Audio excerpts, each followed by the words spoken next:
My wife of 9 years handed me a cup of coffee the morning she filed for divorce, smiled at me like she always did, and told me to have a good day. 3 hours later, a process server walked into my office at Caldwell Freight and handed me a petition for divorce, an emergency motion to declare me mentally incompetent, and a restraining order barring me from my own home. But none of that is what broke me. What broke me was standing outside the iron gate of the house I built with my own hands, watching my 13-year-old granddaughter press her palm flat against the upstairs window, her eyes wide and terrified, before my wife reached past her and yanked the curtains shut. Before I tell you how it ended, drop a comment below and tell me where you're watching from. Hit like and subscribe if you've ever had someone use your love against you. My name is Walter Briggs. I am 67 years old. For 38 years, I ran Briggs Logistics out of Memphis, Tennessee. We started with 2 flatbed trucks and a rented warehouse on the south side of town. And by the time my first wife, Carol, passed from pancreatic cancer 11 years ago, we were moving freight across 22 states with a fleet of over 300 trucks. I am not telling you that to brag. I am telling you that because it matters to what comes next. I built that company the same way I built everything in my life, slowly, carefully, and with the kind of trust that only a fool or a good man extends to the people he loves. 18 months after Carol died, I met Diane at a charity auction for St. Jude's in downtown Memphis. She was 51 years old, soft-spoken, and she laughed at something I said about the catering that genuinely caught me off guard. I had not laughed like that since before Carol got sick. We dated for 2 years. I took it slow.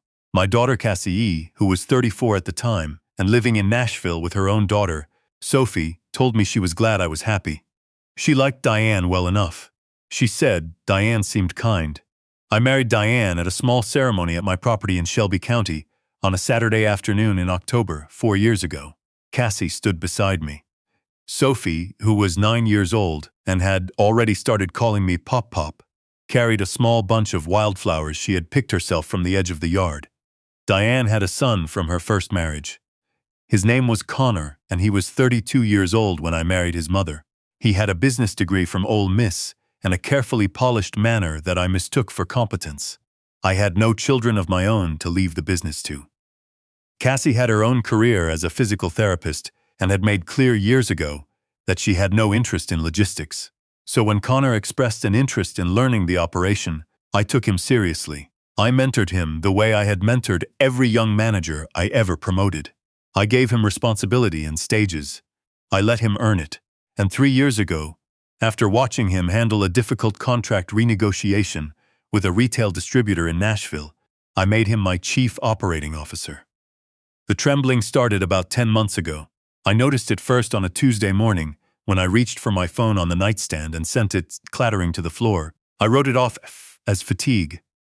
I had been pushing hard that quarter, overseeing the acquisition of a smaller carrier out of Little Rock. But the trembling came back, and it brought friends. By month 3, I was experiencing what I can only describe as a fog, not constant, but rolling in and out like weather. I would be in the middle of a sentence in a meeting and lose the thread completely. I stood at the head of my own conference table one afternoon and forgot the name of our largest retail client. I had held that contract for 14 years. The name simply vanished. I went to my physician. He ran blood work, checked my blood pressure, ordered an MRI. He told me my results were largely unremarkable for a man my age, but that he wanted to monitor me. Diane came to that appointment with me. She held my hand in the waiting room and looked at the doctor with eyes full of quiet, devoted fear. On the drive home, she reached across the console and squeezed my knee and told me she was going to take better care of me. She said she had been reading about inflammation and cognitive health and that she wanted to try a new supplement regimen. I told her I was not much for vitamins. She cried a little. She said she could not bear losing me the way she had lost her father to Alzheimer's. And so I relented. The routine became fixed within 2 weeks. Every evening around 9 o'clock, Diane brought me a tall glass of fresh orange juice in the den. She said the supplements she had ordered were bitter, and the juice masked the taste. She mixed the drink herself in the kitchen. She would not let the housekeeper, a woman named Mrs. Pryor, who had worked for me for 11 years, anywhere near that particular preparation. I thought she was just being particular. She watched me finish every drop. If I set the glass down before it was empty, she would pick it up gently and hand it back to me with a quiet, patient smile. I did not find any of that unusual at the time. She was a devoted wife taking care of her husband. That is what I told myself. 3 months ago, the serving happened. Connor walked into my office during a quarterly review meeting, waited until the room was full of my senior management team, and placed the documents on the table in front of me with the same careful deliberateness he had used the day I first handed him an operations report to review. The petition for divorce, the emergency motion for a guardianship hearing, an affidavit signed by a private psychiatrist I had never met, claiming I was suffering from rapidly progressing, early-onset dementia and posed a danger to myself and others. The silence in that conference room was the worst sound I have ever heard. I drove to the house in Shelby County, my hands white on the steering wheel, telling myself it was some kind of administrative error, some clerical disaster. But when I turned onto my road and saw the long driveway, lined with the oaks I had planted myself, I saw something that stopped my breathing entirely. Stacked on the brick steps were boxes. My things. My books from the study, my framed photographs, the old catcher's mitt I had kept on a shelf in the den since 1987. Connor was standing in the driveway with his hands in his pockets, wearing an expression of practiced, heartbroken sorrow. He told me the doctors had agreed this was the safest arrangement. He told me the board had been briefed. He told me I needed rest and professional supervision, and that he and his mother were only doing this to protect the company and to protect me. He spoke in the tone a man uses when he believes he has already won. When I grabbed the gate and told him to open it, he shook his head slowly and told me my access codes had been changed for my own safety. That was when I looked up at the second floor. Sophie was standing at the window of the guest bedroom, where she stayed when she visited. She was 13, and she had been with us for a long weekend visit when all of this began. She had both palms pressed against the glass, and she was looking directly at me with an expression that no child should ever have on her face. Then Diane appeared behind her, placed both hands on Sophie's shoulders, and drew the heavy drapes shut in one clean motion without ever looking down at me. They arranged a car. They told me the Marriott downtown had a suite reserved in my name. I got in because I did not know what else to do. I sat in the back of that car for 40 minutes, watching Memphis slide past the window, and feeling the way a man feels when he realizes the earthquake already happened, and he just has not seen the damage yet. The suite was clean and expensive and completely hollow. I sat on the edge of the bed for a long time staring at my hands, and then I noticed something. The trembling, which had been a constant companion for months, had begun to quiet. Not dramatically, not all at once. But that first night, my hands were steadier than they had been in weeks. I told myself it was stress relief from finally being away from the conflict, but the second morning, steadier still. By the third day, I held my hands out flat in the light from the window and watched them. No tremor. Not one. I had not had a glass of orange juice in 3 days. The thought arrived quietly, the way the most dangerous thoughts always do. I let it sit. I turned it over. I traced the timeline back, the way I had always traced a logistics problem, looking for where the error entered the system. The fog had begun approximately 1 month after the nightly juice ritual began. The trembling had begun approximately 6 weeks in. The memory lapses had been worse in the early mornings and late evenings. Never at mid-afternoon. Never when I was away from home on a business trip, which I now realized had been the only times I had gone without the drink. I pressed my palms flat against the hotel bedspread and thought about Diane standing in the kitchen every night, mixing that drink with her back to the door. A knock came at the suite door on the 4th afternoon. I opened it and found Connor standing in the hallway, holding a leather portfolio, wearing the same calibrated expression of deep, reluctant sorrow he had worn at the gate. He said he was sorry to bother me with business during such a difficult time. He said the bank required the founding partner's signature on several routine vendor payment authorizations. He sat across from me at the small table by the window and spread the documents out and slid a pen across to me. I reached for it. My hand shook deliberately. I let the pen slip from my fingers and roll to the floor. I watched Connor's face carefully as he retrieved it and placed it back in my hand. His expression did not flicker once. He watched me press the pen to the signature line with the fingers of a dying man. But I was not reading the documents the way he believed I was reading them. My mind, clearer than it had been in months, was scanning the dense legal text beneath the trembling performance. These were not vendor authorizations. The account numbers referenced were not Briggs Logistics vendor accounts. They were transfers. Large ones. Moving operating capital from the company's primary business accounts into holding entities I did not recognize, registered in Nevada. After Connor left, I sat in the silence of the suite and listened to the faint sound of him whistling as he walked down the hall toward the elevator. It was a cheerful, unhurried sound. The sound of a man who believed the hard part was already done.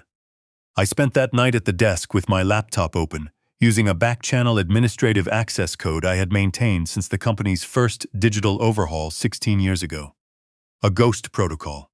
Connor did not know it existed because I had never told him. The same way, I had never told him about the secondary ledger audit trail I ran quarterly through a separate accounting firm in Nashville. Within 2 hours, I had confirmed what the signature pages had suggested. Connor had been systematically redirecting Briggs Logistics operating funds into 3 Nevada LLCs for the past 5 months. The amounts were staggering. $6.2 million already moved. At the rate he was draining the accounts, the company would be insolvent before the end of the fiscal year, and every single catastrophic authorization bore my signature. He had not just been stealing my company, he had been framing me for it. When the board finally noticed the missing capital, the paper trail would lead directly back to a confused, demented old man who had unknowingly signed his own company into bankruptcy. I closed the laptop and sat in the dark for a long time. Then I picked up my phone and dialed a number I had not used in 3 years. Raymond Holt had been my original corporate attorney when Briggs Logistics was nothing more than 2 trucks and a handshake agreement with a Memphis distribution center. He was 71 now and supposedly retired to a house on Pickwick Lake. But Raymond had never been the type of man who fully retired. He answered on the 3rd ring, and when I told him I needed to meet, he told me to name the place. We met at a diner off Highway 72 at 7 the next morning. Raymond looked exactly the same as he had the last time I saw him, which was to say he looked like a man who had spent 40 years winning arguments in small rooms. He read the documents I had printed from the hotel business center without changing his expression once. When he finished, he folded them precisely and placed them on the table between us. He told me we could not confront them directly. He told me that the moment I appeared in any legal proceeding without ironclad evidence, Diane and Connor would pivot the entire narrative back to my supposed decline. The compromised private psychiatrist would be called. The fake medical evaluations would be entered into the record. Any accusation I made would be documented as paranoia. He said we had to operate from the shadows until the trap was fully loaded. Raymond drafted an irrevocable trust that afternoon, transferring my entire personal estate, every property, every personal investment account, into a protected structure with Raymond as trustee and me as sole beneficiary. Whatever Connor tried to access from that point forward would hit a wall. He also had a contact at the Federal Banking Division in Nashville, a man who owed him a favor of some standing. That contact placed a covert monitoring order on every account associated with the Nevada shell companies. From that moment on, every dollar Connor moved was feeding a live federal wire fraud investigation without his knowledge. I drove to Indiana 2 days later. Not to any hospital connected to the Memphis medical community, where Diane's private psychiatrist apparently had relationships. I drove 3 hours north to an independent toxicology clinic in a quiet medical park outside of Indianapolis, paid in cash under a name I had used for an old anonymous trust account, and gave blood and hair. The hair was what I needed most. Hair follicles are biological historians. They do not lie, and they cannot be altered after the fact. They record everything a person consumes, week by week, in a precise chemical timeline.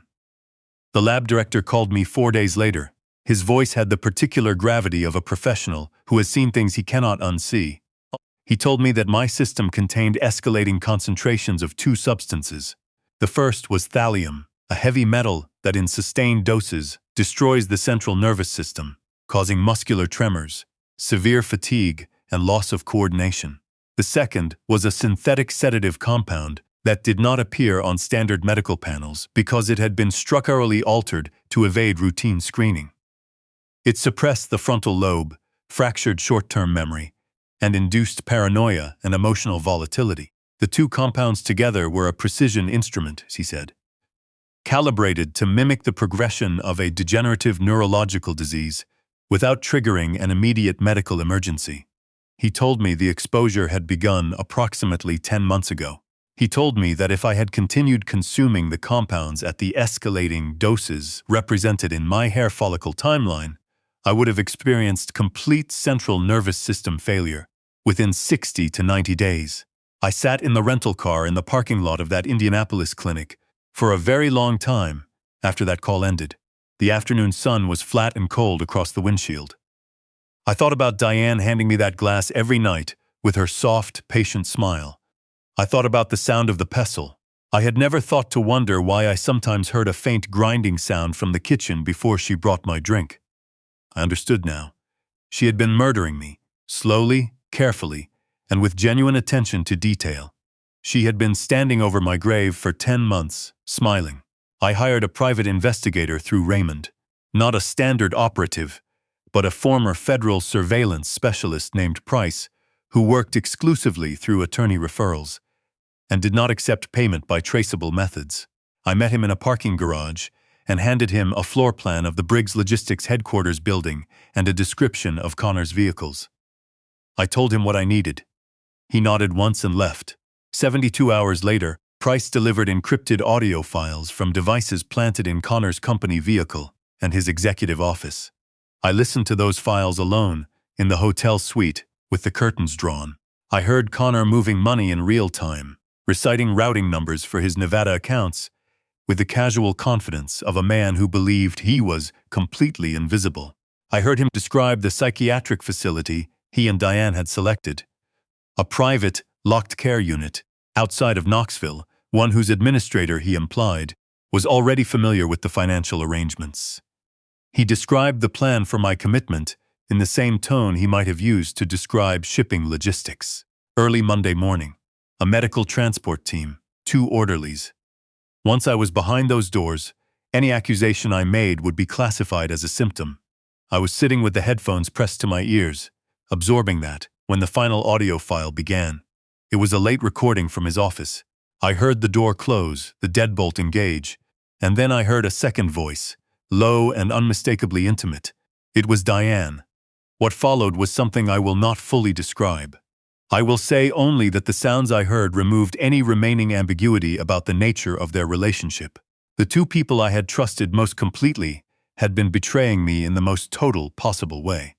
The man I had mentored and elevated and opened my entire life to, and the woman I had married in an October garden with my granddaughter carrying wildflowers, were not mother and son in any meaningful sense. They were partners in something far uglier and far older than the scheme they had built around my supposed decline. I took the headphones off. I walked to the bathroom and was sick.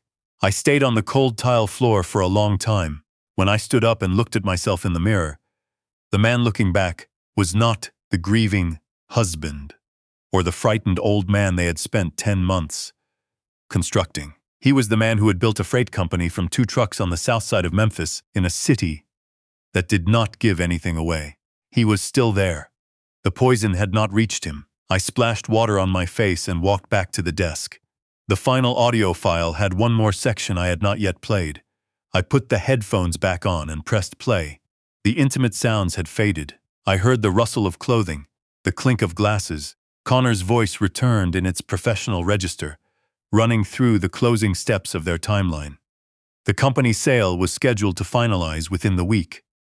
A regional trucking conglomerate based in Atlanta had been in quiet negotiation to acquire Briggs Logistics for well below market value. Connor had arranged an introduction 6 months ago through a mutual contact, presenting himself as an agent for a motivated seller.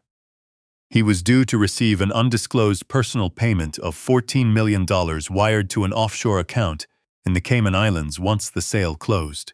The asset transfer required only my signature and my absence from any competency hearing. Then Diane spoke about Sophie. She said my granddaughter had become a complication. She said the moment I was legally incapacitated, Sophie would need to be removed from the picture before she said something inconvenient to a caseworker. She had already identified a residential behavioral school in rural Montana. Remote. Strict communication restrictions. She said she would sign emergency medical authority papers and put Sophie on a flight before the end of the week. If the school was too complicated to arrange in time, she said, she would surrender guardianship to the state and let foster services handle it. She said, and I am reproducing this as exactly as I can because I never want to forget it. She said that Sophie was not her problem and never had been. The recording ended. I set the headphones on the table very carefully, the way you set down something that has just been used as a weapon. My hands were perfectly still. There was no tremor and no fog. There was nothing in my mind at that moment except a cold and total clarity. I called Raymond. I told him we were not waiting until Monday. I told him to release the banking alerts immediately and to call his contact at the Federal Division. I told him to have everything, the toxicology reports, the wire transfer logs, the corporate audit documentation, sealed and ready for court. He asked no questions. He said he would meet me at the courthouse at 8 the following morning. I want to tell you about the courtroom because that is where it ended. It was a Tuesday morning in October, which I noticed because it was almost exactly 4 years to the day from my wedding. The air inside the Shelby County Family Court had that specific institutional chill that seems to live in the bones of old government buildings. I sat at the defense table in the same wrinkled suit I had worn to the mediation session the week before. I let my hands rest loosely in my lap.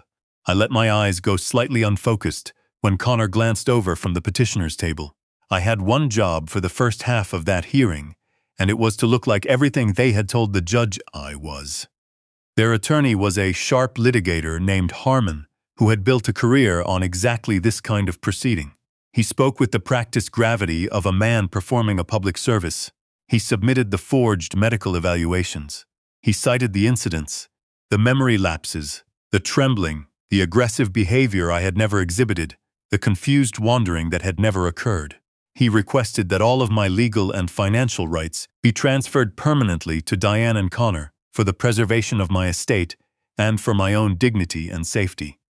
Then he called Connor to the stand. My stepson walked to the witness box with his shoulders slightly rounded in a posture of humble, heartbroken duty. He raised his right hand and swore to tell the truth under penalty of perjury with the ease of a man who does not believe consequences apply to him. He wept, genuinely, or near enough that I could not distinguish the difference from 20 feet away. He described a man he called his father, a man he had watched deteriorate with his own grieving eyes. He described violent incidents that never happened, confusion that never occurred, a mind that he said had once been the sharpest he had ever encountered, now lost. Every word was a federal crime. I sat and let him speak and watched him build the walls of his own prison, brick by brick, under oath. The judge was preparing to address me directly. I could see it in the shift of his posture, the way he straightened and let out a quiet, preparatory breath. He reached for the gavel. The doors at the back of the courtroom opened. The sound they made was not loud. It was a careful, deliberate push, the way a child opens a door when she has been told to be quiet. The judge paused. Every head in the room turned. Sophie is in the center aisle. She was 13 years old, and she was wearing the yellow cardigan I had bought her for her birthday in February. She was holding her phone in both hands against her chest, and she was looking at the judge with the specific expression of someone who has rehearsed what they need to say and is determined not to forget it. "Your Honor," she said, and her voice only broke once on the first word. "May I show you something? It's about my grandfather. He doesn't know I have it." The reaction from the petitioner's table was immediate and ugly. Diane rose from her chair with a sound that was not quite a word and lunged toward the gate at the center aisle. The bailiff moved faster. He stepped into her path with one arm extended and stopped her momentum cleanly, and when she pushed against him, his hand pressed firmly to her shoulder and pushed her back into her seat with the flat authority of a man who has done this before. "Sit down," he said. The judge looked at Sophie for a long moment. Then he looked at Diane, who had gone the color of dry cement. Then he looked back at my granddaughter. "Come forward," he said quietly. The bailiff connected Sophie's phone to the courtroom display system. 4 monitors on the walls flickered to life. Sophie navigated to the video file with her thumb and pressed play. The footage was shot from a high angle, framed by a curved lens border. I recognized the kitchen of my house in Shelby County immediately. The wide marble counters, the custom cabinetry Carol had chosen 22 years ago. The camera angle was from the corner shelf near the window, and after a moment I understood why. Sophie had placed her phone, a ceramic rooster, I kept on that shelf, the one Carol had bought at a craft fair in Gatlinburg, the year before she was diagnosed. The rooster with the gap in the tail feathers where the glaze had cracked. Sophie had told me once that she liked to watch the birds at the feeder from that shelf. I had never thought to wonder what else that shelf could see. The timestamp on the video was from 6 weeks earlier. The kitchen was empty for several seconds. Then Diane walked into the frame wearing her silk robe, her hair tied back. She moved with the comfortable precision of a woman performing a familiar task. She opened the cabinet above the refrigerator, not the standard spice cabinet, not the vitamin shelf, but the one in the back corner that she had, early in our marriage, quietly claimed as her own storage space. She removed a small amber prescription bottle and a second, unmarked dark glass vial.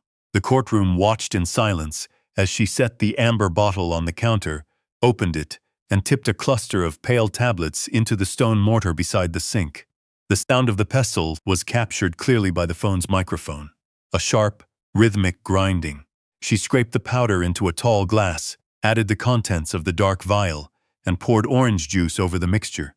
She stirred it with a long silver spoon and set it on the counter. Then the kitchen door opened. Connor walked in from the hallway.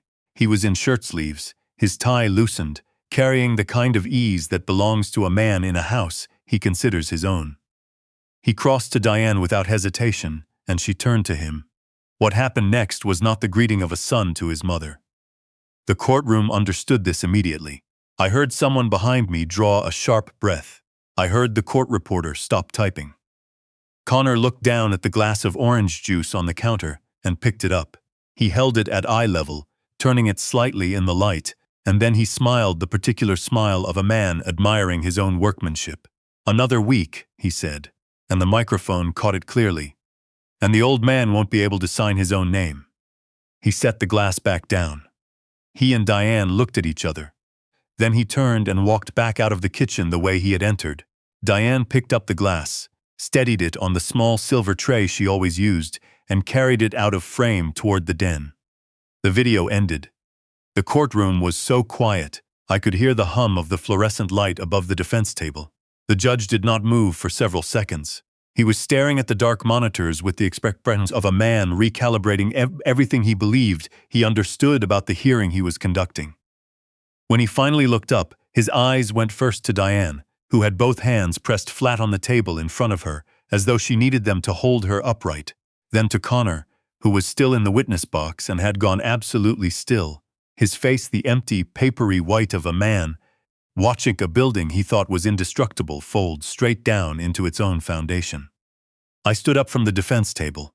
Raymond was already moving, opening his briefcase and placing the certified toxicology reports, the federal wire transfer documentation, and the irrevocable trust filings on the edge of the judge's bench in a clean, deliberate stack. He addressed the court in a voice that carried the unadorned authority of a man who has been winning these rooms for 40 years. He laid out each element, the chemical compounds found in my bloodstream and confirmed by follicle timeline, the $16 million redirected from Briggs logistics accounts to Nevada shell entities, the recorded audio of the planned commitment, the offshore transfer to the Cayman account, the intended sale of Briggs Logistics to the Atlanta conglomerate at below-market terms, with a $14 million personal kickback to Connor. Connor's attorney rose to object, and then sat back down again without finishing the sentence. The rear doors of the courtroom opened for the second time that morning. 2 agents from the FBI's Financial Crimes Division entered, followed by a senior investigator from the Tennessee Bureau of Investigation. Raymond had delivered the full evidentiary package to them 3 days prior. The federal monitoring order had been building a clean, unbroken chain of custody on every transaction since the moment Raymond's contact placed the alert. Connor saw the badges and stood up from the witness box. He was across the room before anyone reacted, and he hit the side exit door at full speed. He made it one step into the hallway before the bailiff, who had anticipated this with the resignation of a man who has seen panic in all its forms, took him cleanly to the floor. Diane did not run. She sat at the petitioner's table and stared at the wall behind the judge's bench and made a sound that was not quite crying, not quite speaking, not quite either. Her attorney put space between himself and his client with the quiet efficiency of a man calculating professional liability in real time. The judge revoked every temporary motion on record. He dissolved the guardianship petition. He signed emergency full custody of Sophie to me as her biological grandfather, pending a family court review. He signed the federal arrest warrants without apparent hesitation. I watched the handcuffs close around Diane's wrists. I watched my stepson, the man I had promoted and trusted, and handed the keys to everything I had spent a lifetime building, be led out of a federal courtroom in tears, facing charges that would define the rest of his life. I watched it with the specific, quiet calm of a man who has been through the earthquake and is standing in the daylight on the other side of it. Then I turned and walked to where Sophie was sitting in the front row of the gallery with the court-appointed social worker who had accompanied her. She stood up the moment I turned. She did not wait. She crossed the distance between us and put both arms around my waist and pressed her face against my coat. I held my granddaughter in the middle of that courtroom for a long time. My hands did not tremble. I asked her later, on the drive back to Memphis, how long she had known. She told me she had noticed Diane's routine about 2 months after the nightly drinks started. She said she had seen Diane carrying that amber bottle one evening when she forgot Sophie was in the hallway. She said she did not fully understand what she was seeing, but that she knew it was something she was not supposed to see. She started recording the kitchen on the nights she stayed over. She said she had been waiting for the right moment, and that when she heard from her mother, Cassie, that the court date was scheduled, she decided that was it. She is 13 years old. She saved my life with a cracked ceramic rooster and the quiet, unshakable certainty that her grandfather was worth saving. Connor was indicted on federal wire fraud, racketeering, and criminal conspiracy charges 11 weeks after the hearing. Diane was charged with aggravated assault and conspiracy to commit fraud. The toxicology report was entered as primary evidence. Their trial is scheduled for the spring. Raymond tells me the federal case is, in his words, as close to airtight as he has seen in a career full of airtight cases. Briggs Logistics is still mine. The Nevada shell accounts were frozen before the transfers could clear international banking monitors, and the Nashville accounting firm's audit trail provided a complete reversal pathway for the redirected funds. We lost one major client during the uncertainty, but we have signed 2 new contracts since January, including a regional healthcare distribution partnership out of Birmingham that I am particularly proud of. Cassie flew up from Nashville the week after the hearing and stayed for 10 days. She and Sophie and I ate breakfast together every morning at the table in the kitchen, where Diane used to bring me that glass of orange juice, and not one of us said anything about it. But I think we all felt the same thing, which was something like the particular relief of a house that has been aired out after a very long winter. I pour my own orange juice now, every morning, from a carton I open myself. There is a lesson I keep coming back to, one I have been turning over since that morning in the hotel suite when I held my hands in the window light and watched them stay still. Betrayal is not always loud. It does not always arrive with the crash of a door or the crack of a voice. Sometimes it arrives on a silver tray, handed to you by someone whose smile you trust completely, in a glass that looks like care and tastes like love and is quietly destroying you from the inside. Watch your hands. Watch your mind. And if something in you keeps saying that something is not right, do not let anyone, no matter how close they stand or how much they claim to love you, convince you to stop listening. If this story stayed with you, hit the like button and subscribe to Kind Dad Stories. And tell me in the comments, Have you ever had to trust your instincts against everything someone was telling you? I read every single one. I will see you in the next story.